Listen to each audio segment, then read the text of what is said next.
Sir current affairs के previous year question paper देखे हैं, समझ नहीं आ रहा कि इनमें करना क्या है, कैसे इनको एनालाइज करूं। बहुत इंपॉर्टेंट पॉइंट है दोस्तों, और ये क्वेश्चन आपके मन में भी आ रहा होगा, बिकॉज करंट अफेयर्स में हमें आंसर तो ना देखने हैं, आंसर तो चेंज हो जाएंगे यार, और सिंपल बात है टॉपिक भी अपग्रेड हो रहे हैं, तो करना क्या है पीवाईक्यूज में, वही डिस्कस करेंगे दोस्तों आज की इस वीडियो में, जो कि इन कॉन्टिन्यूएशन में होगी हमारी, जहां पे हम प्रीवियस ईयर क्वेश्चन पेपर को डिस्कस कर रहे हैं आपके एपीएफसी और ईओईओ एग्जामिनेशन के बारे में। अगर हम बात करें आज की इस वीडियो में, तो आज दोस्तों मैं आपसे डिस्कस करने वाला हूं करंट अफेयर्स के क्वेश्चन एपीएफसी 2023 एग्जामिनेशन के। बट वीडियो को शुरू करने से पहले दोस्तों आप सबके लिए बहुत ही important information with regards to our comprehensive guide book, जो कि हम आपको प्रोवाइड कर रहे हैं। इस गाइड बुक के दोस्तों अगर हम बात करें, आपके लिए बहुत इंपॉर्टेंट गाइडिंग पिलर हो सकता है, जहां पे सबसे पहले आपको पीवाईक्यूज मिल रहा है दोस्तों, आपको डिकोडेड सिलेबस दिया जा रहा है, प्लस दोस्तों अगर आपको एक इनिशियल स्ट्रेटेजी बनानी है कि यार मुझे पता चल जाए कि मैं किस तरह से इस प्रिपरेशन को स्टार्ट करूं, तो वो भी गाइडेंस आपको इस गाइड बुक से आपको मिल सकती है दोस्तों। तो अगर आप इस एग्जामिनेशन की तैयारी कर रहा हूं, ये गाइड बुक मैं कहूंगा दोस्तों आपके पास हमेशा होनी चाहिए, ठीक है। और ये गाइड बुक बिल्कुल फ्री ऑफ कॉस्ट है दोस्तों, लिंक आपको डिस्क्रिप्शन में दिया हुआ है, वहां पे जाके आप इस गाइड बुक को डाउनलोड कर सकते हैं। चलिए दोस्तों शुरुआत करते हैं हमारे आज के पहले सवाल के ऊपर, जो कि पिछली बार हमारे एग्जामिनेशन में पूछा गया था। सबसे पहले समझिए हमारा एग्जामिनेशन था दोस्तों 2 जुलाई को, ठीक है, 2 जुलाई 2023 को हमारा एग्जामिनेशन था। अब पहला सवाल अगर आप क्वेश्चन को आज देख रहे हैं, तो हमें बहुत बार ये लगता है कि ये क्वेश्चन कहीं ना कहीं रिपोर्ट से पूछा गया है, कि यह कोई फूड एंड एग्रीकल्चर ऑर्गेनाइजेशन की रिपोर्ट है और उससे सवाल आया है, बिकॉज क्वेश्चन डिपिक्ट ही ऐसे करवाया गया था कि फूड एंड एग्रीकल्चर ऑर्गेनाइजेशन के कॉर्पोरेट स्टैटिस्टिकल डाटाबेस के आधार पर बताइए कौन सी स्टेटमेंट सही है भारत के मिल्क प्रोडक्शन के कंटेक्स्ट में। अब अगर मैं आपको इस न्यूज के बारे में थोड़ा सा आइडिया दूं दोस्तों, तो ये न्यूज जो थी ये थी फरवरी 2023 की न्यूज।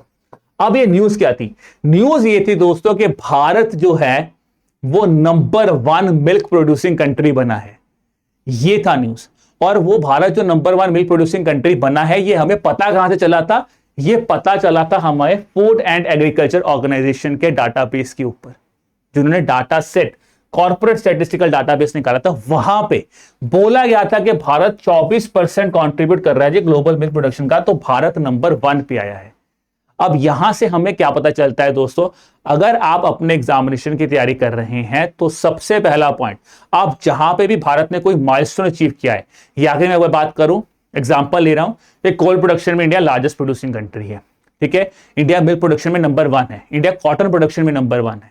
अगर आप इस कंटेक्स्ट में कोई भी न्यूज पढ़ रहे हैं दोस्तों, तो आपको सबसे पहले समझना है कि भारत का अगर रैंक 1 है, तो किस आधार पे भारत को रैंक 1 दिया गया। अगर कोई ऐसी रिपोर्ट है जिसने बोला है कि उस रिपोर्ट के आधार पे भारत नंबर 1 पे आया है, तो आपको उस रिपोर्ट के बारे में पता होना चाहिए। अब वो रिपोर्ट नहीं पढ़नी, सिर्फ ये पता हो कि इस रिपोर्ट के आधार पे बोला गया है, जो कि इस क्वेश्चन का आधार भी बना, तो वही से क्वेश्चन हमसे पूछा गया है। दूसरा पॉइंट, अगर आप बात करें, हमेशा बहुत बच्चों के मन में डाउट किया आएगा कि सर क्या हमें डाटा फैक्ट एंड फिगर याद करने हैं? यूपीएससी के एग्जामिनेशन है सर, आप बोलते हैं फैक्ट्स एंड फिगर्स इंपॉर्टेंट नहीं है, पर देखिए दोस्तों ये फैक्ट एंड फिगर नॉर्मल नहीं है। भारत नंबर 1 था मिल्क प्रोडक्शन में, तो ये तो पूछा जा सकता है ना कि भारत फिर कितना % कंट्रीब्यूट करता है। अगर मैं आपको आज के कंटेक्स्ट में बोलूं कि भारत जो है वो यूपीआई ट्रांजैक्शन जो है भारत में सबसे ज्यादा हो रही है, कहीं ना कहीं 707 मिलियन ट्रांजैक्शन एक दिन में हुई, और 85% ऑफ डिजिटल ट्रांजैक्शन इंडिया में यूपीआई के थ्रू हो रहे हैं, क्योंकि यूपीआई सबसे बड़ा चंक बना है डिजिटल ट्रांजैक्शन के लिए। तो मैं बात करूं डिजिटल ट्रांजैक्शन में सबसे ज्यादा ट्रांजैक्शन यूपीआई के आधार पर होती हैं, तो ये तो पता चाहिए ना कि सबसे ज्यादा होती तो कितने %, तो वही चीज यहां पे बताई गई थी। और अगर क्वेश्चन का आंसर बताऊं दोस्तों, तो आंसर बहुत ईजी है यहां पे, क्योंकि देखिए उस एग्जामिनेशन पॉइंट ऑफ टाइम पे मैं बात करूं, तो अगर बच्चों ने न्यूज पढ़ी थी, करंट कंटेक्स्ट ही पढ़ा था, तो वो आंसर को यहां पे कर सकते थे। तो यहां पे आंसर बना था option number B, 2 only will be the answer here, ठीक है जी। अब बात करते हैं आज के उस एग्जामिनेशन के अगले सवाल के ऊपर। अब ये सवाल है G20 के ऊपर। 2023 अगर आप उस साल को याद करें, तो भारत के लिए सबसे सुनहरा साल था, बिकॉज उस साल भारत ने पहली बार G20 समिट को होस्ट किया था। तो देखिए अगर इतनी इंपॉर्टेंट ऑर्गेनाइजेशन की समिट हमारे देश में हो रही है, तो वो ऑर्गेनाइजेशन कितना इंपॉर्टेंट होगा हमारे एग्जामिनेशन के लिए, और वहीं से ये सवाल बना है। G20 समिट में अगर आप इस क्वेश्चन को देखेंगे, तो ये क्वेश्चन बहुत डिफिकल्ट नहीं है, बहुत बेसिक सवाल है दोस्तों।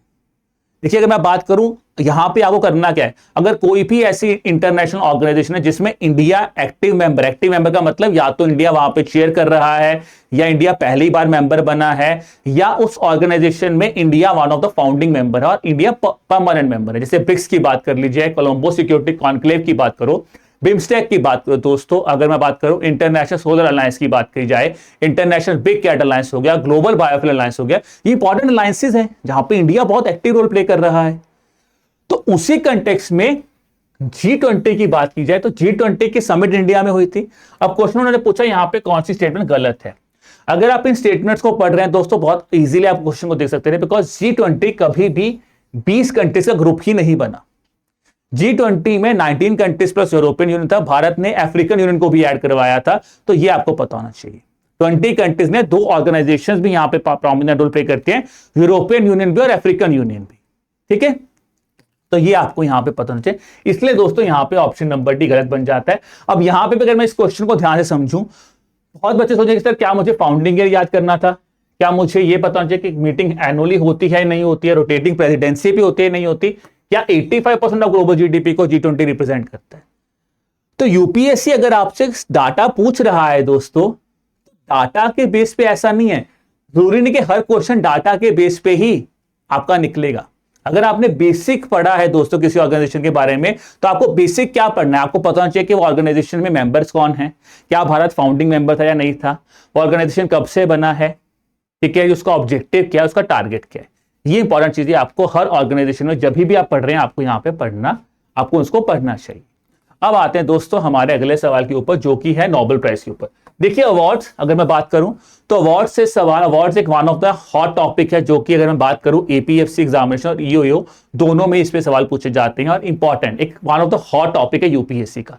अब देखिए यहां पे अगर हम बात करें तो नोबेल पीस प्राइज क्या बात करेंगे, अगर भारत रत्न की बात करें, किसी हाईएस्ट सिविलियन अवार्ड को किसी को मिला है दोस्तों, अगर हम बात करें कोई चीज कोई अवार्ड पहली बार दिया गया है, तो जो भी इंपॉर्टेंट अवार्ड्स जो है न्यूज में है उनके बारे में आपको पता होना चाहिए। और इसी कंटेक्स्ट में नोबेल प्राइज केमिस्ट्री में पूछा गया, तो आपको सिर्फ केमिस्ट्री नहीं, फिजिक्स, केमिस्ट्री, नोबेल प्राइज किस किस में दिया जाता है, ठीक है, नोबेल प्राइज का थोड़ा सा बैकग्राउंड आपको पता होना चाहिए। जैसे अगर मैं अब की बात करूं तो भारत रत्न जो है, अब इस एग्जामिनेशन में भारत रत्न जो है कुछ समय पहले भारत रत्न दिए गए, तो मैं ये कह रहा कि अभी के न्यूज है ये, बट ऑब्वियसली बात है पिछले साल की न्यूज है, तो भारत रत्न पे भी हो सकता है सवाल पूछा जाए, बिकॉज ये एग्जामिनेशन तो 2023 के बाद हो रहा है ना यार, तो 24 में भारत रत्न दिए गए हैं, तो भारत रत्न पे भी सवाल पूछा जा सकता है। तो इन कंटेक्स्ट में जो बड़े बड़े प्रोमिनेंट अवार्ड्स है वो आपको अच्छी तरह पता होने चाहिए। तो दोस्तों अगर हम बात करें तो यहाँ पे नोबेल प्राइज केमिस्ट्री दिया गया था क्लिक केमिस्ट्री और बायो ऑर्थोगोनल केमिस्ट्री के लिए, बायो ऑर्थोगोनल केमिस्ट्री के लिए, ठीक है जी। अब आते हैं चौथे सवाल के ऊपर। ये एक बड़ा इंटरेस्टिंग सवाल था यूनिकॉर्न के ऊपर, बिकॉज जनरली जब आप यूपीएससी की तैयारी करते हैं बहुत बच्चे बोलते हैं सर क्या हमें फाइनेंशियल अवेयरनेस या फाइनेंस करंट अफेयर्स पढ़ने हैं, जनरली यूपीएससी वाले बच्चे कहते हैं नहीं पढ़े। बट देखिए दोस्तों यहां पर अगर इस क्वेश्चन का थोड़ा सा बैकग्राउंड समझते हैं कि क्वेश्चन क्यों पूछा गया। यूनिकॉर्न डेकाक्रॉन वैसे ही बहुत बार टर्म्स न्यूज में रहती हैं, बट अगर हम यहां पे समझे कि सवाल क्यों पूछा गया था, अब इस सवाल का जो बैकग्राउंड है दोस्तों वो ऑलमोस्ट 1 साल पहले की बात है। मई 2022 के आसपास दोस्तों भारत का 100th यूनिकॉर्न बना था, नियो बैंक बना था आपका 100th यूनिकॉर्न। अब आप बोलोगे सर क्या मैं 1-1 साल 2-2 साल पुरानी वाली न्यूज भी उठाऊं, नहीं दोस्तों, देखिए टर्मिनोलॉजीज जो हैं, अगर मैं बात करूं यूनिकॉर्न हो गया, डेकाक्रॉन हो गया, तो ये टर्म्स न्यूज में रहती हैं, ये बिल्कुल टर्म्स न्यूज में रहती हैं।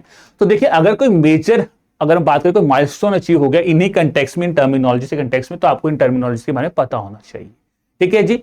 तो अगर हम बात करें तो यहां से हो सकता है यूपीएससी ने टर्मिनोलॉजी उठाई और यूनिकॉर्न पे हमसे सवाल पूछा। अब अगर इन 2 स्टेटमेंट्स को हम ध्यान से पढ़ें, ठीक है, क्योंकि अब तो देखिए यूनिकॉर्न डेकाक्रॉन बहुत कॉमन टर्मिनोलॉजी बन चुकी है दोस्तों आज के टाइम में, बिकॉज इतना ज्यादा मार्केटिंग की जो न्यूज है, इतना ज्यादा मार्केटिंग के ऊपर इंडिया का मार्केट गिर रहा है तो इतना बड़ा न्यूज बन जाता है। तो ये सारी जो टर्म्स हैं वो आपको पता होना चाहिए बेसिक। तो यूनिकॉर्न पे क्वेश्चन पूछा गया है, यूनिकॉर्न यानी एक ऐसा वेंचर कैपिटल इंडस्ट्री है, ठीक है, जहां पे जो स्टार्टअप है अगर उसकी वैल्यूएशन 10 बिलियन से ज्यादा हो तो उसको यूनिकॉर्न बोला जाता है, और ये सिर्फ और सिर्फ प्राइवेटली हेल्ड स्टार्टअप ही बना सकते हैं। देखिए दूसरा स्टेटमेंट दोस्तों बिल्कुल सही है, बिकॉज प्राइवेटली हेल्ड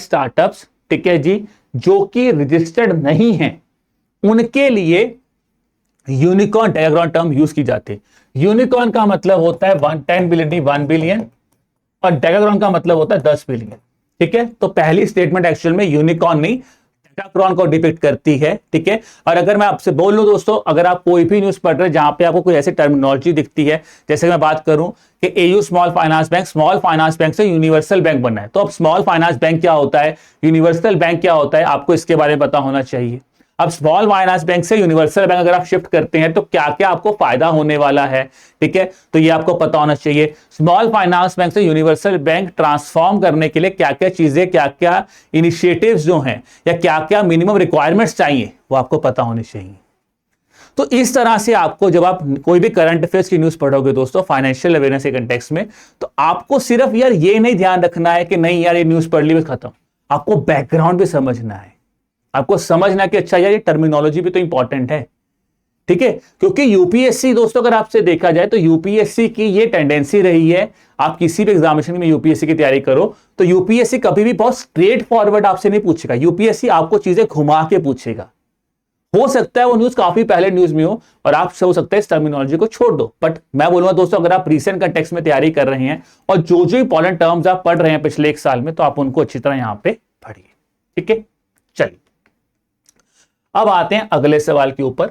अगला सवाल था जी संतोष ट्रॉफी के ऊपर। अगेन एक इंपॉर्टेंट स्पोर्ट्स इवेंट है दोस्तों, और अगर हम स्पोर्ट्स की बात करें तो स्पोर्ट्स फेवरेट टॉपिक रहा है ईपीएफओ एग्जामिनेशन में, ईओए और एपीएससी दोनों एग्जामिनेशन में एक one of the hot topic है।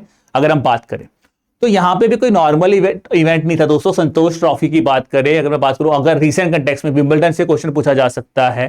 ठीक है, अगर हम बात करें रणजी ट्रॉफी पे क्वेश्चन पूछा जा सकता है। भारत ने T20 वर्ल्ड कप जीता था, भारत ने चैंपियंस ट्रॉफी जीती, जो बड़े बड़े इवेंट्स हुए हैं उसके बारे में आपको पता होना चाहिए।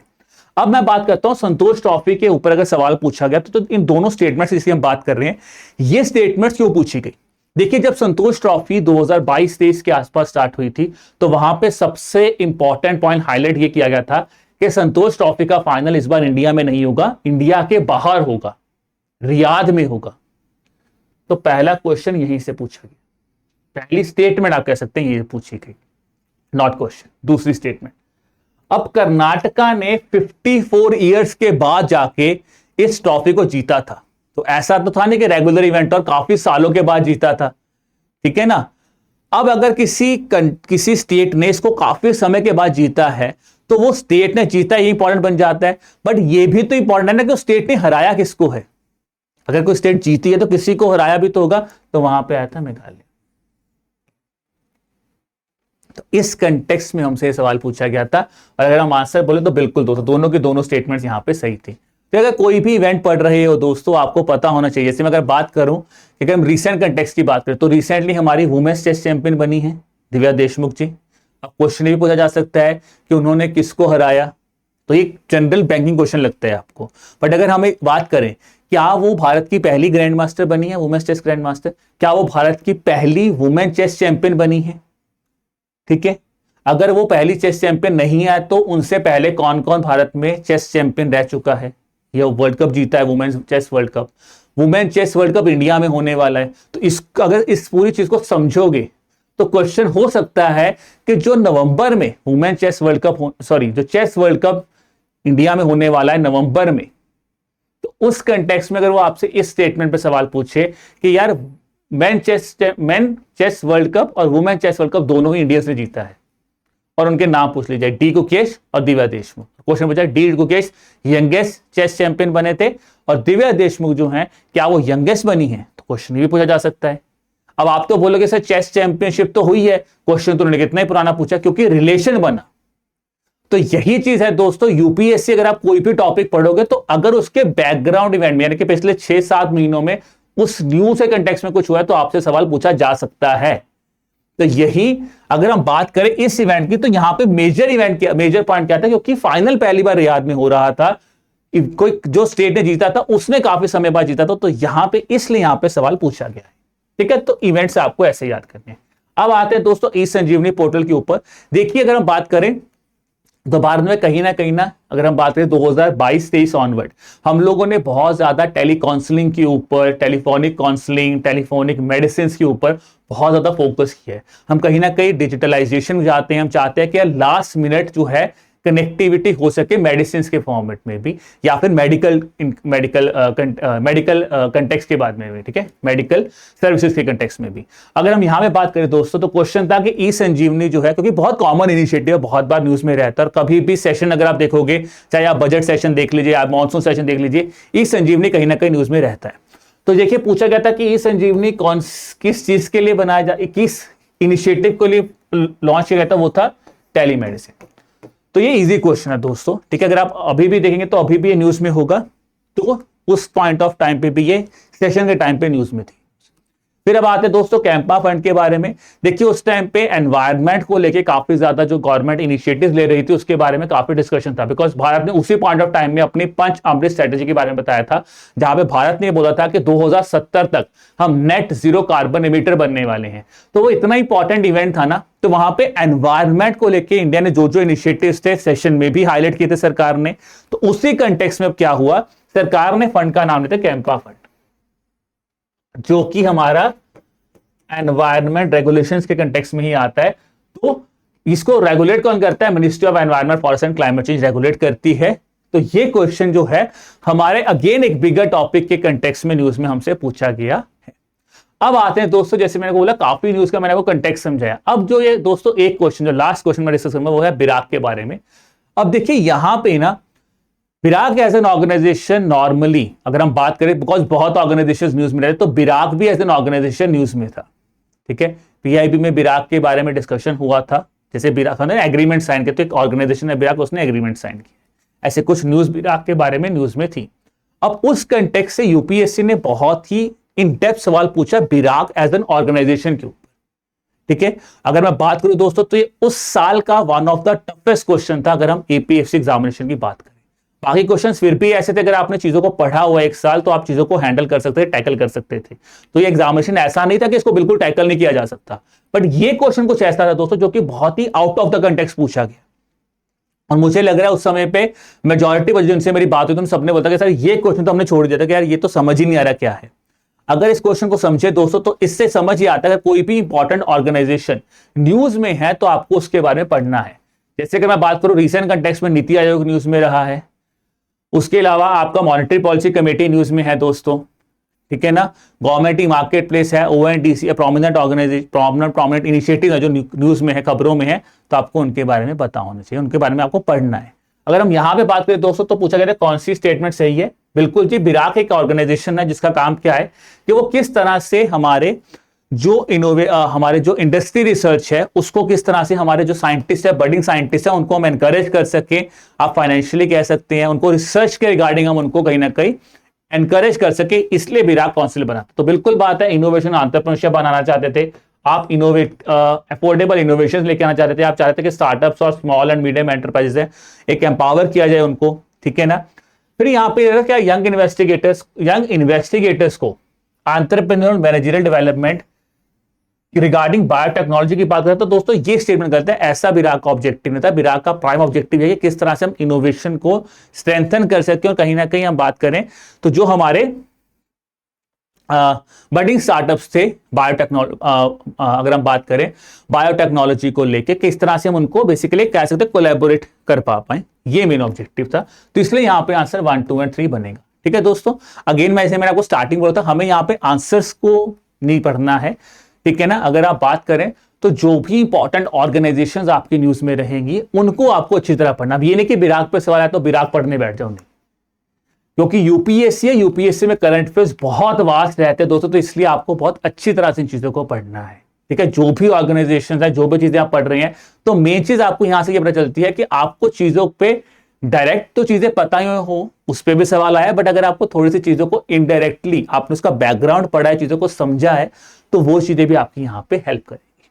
अब दोस्तों ये था हमारा आज का इस वीडियो, बट वीडियो को एंड करने से पहले दोस्तों मैं आपको अगर आप एक कैरियर स्टूडेंट है जो कि आप चाहते हैं कि एक कॉम्प्रिहेंसिव तरीके से हमारी प्रिपरेशन हो जाए दोस्तों, तो उसके लिए एडुटैप आपकी मदद कर रहा है, जहां पे एडुटैप आपको ईपीएफओ के लिए 3 इंपॉर्टेंट कोर्सेज प्रोवाइड करवा रहा है दोस्तों। इसके लिए आपको हमारी वेबसाइट www.edutap.in पे जाना है। कोर्सेज पे जाके आप यूपीएससी ईपीएफओ कोर्सेज पे अगर जब सिलेक्ट करेंगे दोस्तों, तो यहाँ पे बेसिकली हम आपको 3 कोर्सेज जो हैं दोस्तों वो ऑफर कर रहे हैं, ठीक है। अगर आप एक ऐसे एस्पिरेंट हैं जिन्होंने बिल्कुल भी यूपीएससी को टच ही नहीं किया है, आपको लग रहा है कि नहीं यार अभी तो मुझे पढ़ाई शुरू करने, मुझे बाकी टॉपिक्स के बारे में नहीं पता है, मेरा क्वांट रीजनिंग और इंग्लिश भी अच्छा नहीं है, तो आप इस मास्टर कोर्स के साथ जा सकते हैं जहां पे आपको सारे सब्जेक्ट्स करवाए जाएंगे दोस्तों। यहाँ पे आपको कंसेप्ट क्लासेस दी जाएंगी, आपको लाइव क्लासेस मिल रही हैं, कंसेप्ट नोट्स मिल रहे हैं दोस्तों, करंट अफेयर्स की आपको एक मैगजीन मिल रही है, प्रैक्टिस क्विज मिल रहे हैं और आपको सॉल्व प्रीवियस क्वेश्चन यहाँ पे मिल रहे हैं। अब अगर आप एक ऐसे स्टूडेंट जो कि यूपीएससी की तैयारी कर चुके हैं दोस्तों, आपने अटेम्प्ट्स दिए हुए हैं और आपका सी सेट वाला पार्ट भी अच्छा है, आपको लग रहा है मेरे को तो सर जो लेटेस्ट टॉपिक है ना जो कि मैंने नहीं पढ़े, जैसे इंडस्ट्रियल रिलेशन, लेबर लॉस नहीं पढ़ा होगा, सोशल सिक्योरिटी नहीं पढ़ा, ऑडिटिंग नहीं पढ़ा, इंश्योरेंस नहीं पढ़ा है, वो टॉपिक्स नहीं पढ़े हैं, तो आप हमारे स्पेशल सब्जेक्ट कोर्स के साथ भी जा सकते हैं दोस्तों, ठीक है। और अगर हम बात करें दोस्तों, आप एक ऐसे स्टूडेंट हैं जिनको सिर्फ प्रैक्टिस ही करनी है, उन्होंने सब कुछ पढ़ा हुआ है, तो आप हमारी इस यूपीएससी ईपीएफओ 2025 की टेस्ट सीरीज के साथ भी जा सकते हैं दोस्तों। बाकी दोस्तों अगर मैं बात करूं with regards to the offers, तो आप जब भी हमारी वेबसाइट पे विजिट करेंगे, जो भी आपको ऑफर्स यहाँ पे मिलेंगे दोस्तों, ऑफर्स अपडेट होते रहते हैं, तो जो भी आपको उस दिन में जो ऑफर होगा वो आपको यहाँ पे डिस्प्ले हो जाएगा और आप उस ऑफर को यूटिलाइज करके आप जो है उसका फायदा ले सकते हैं। तो ये था दोस्तों हमारा आज का वीडियो, जहां पे हमने करंट इवेंट्स का जो हमने टॉपिक है या करंट अफेयर्स के जो क्वेश्चंस हैं हमने डिस्कस किए हैं with regards to the APFC 2023 examination. उम्मीद कर रहा हूं यहां से आपने काफी चीजें सीखी होंगी और आपने काफी पॉइंट्स भी नोट किए होंगे, जो कि अब आप अगर करंट अफेयर्स की तैयारी कर रहे हैं आपको यहां पे काफी फायदा देने वाले हैं। तो दोस्तों इसी के साथ मैं लेता हूं आपको साथ आज के सेशन से अलविदा। अब मिलूंगा आपको अगले सेशन के साथ, तब तक के लिए आप अपनी मेहनत करते रहिए, पढ़ते रहिए। मन में कोई भी डाउट है हमें ईमेल कीजिए, हमारी ईमेल आईडी है hello@edutap.co.in, या फिर आप हमारे साथ कॉल भी कर सकते हैं ऑन द नंबर 8146207241। चलिए जी, ऑल द बेस्ट दोस्तों।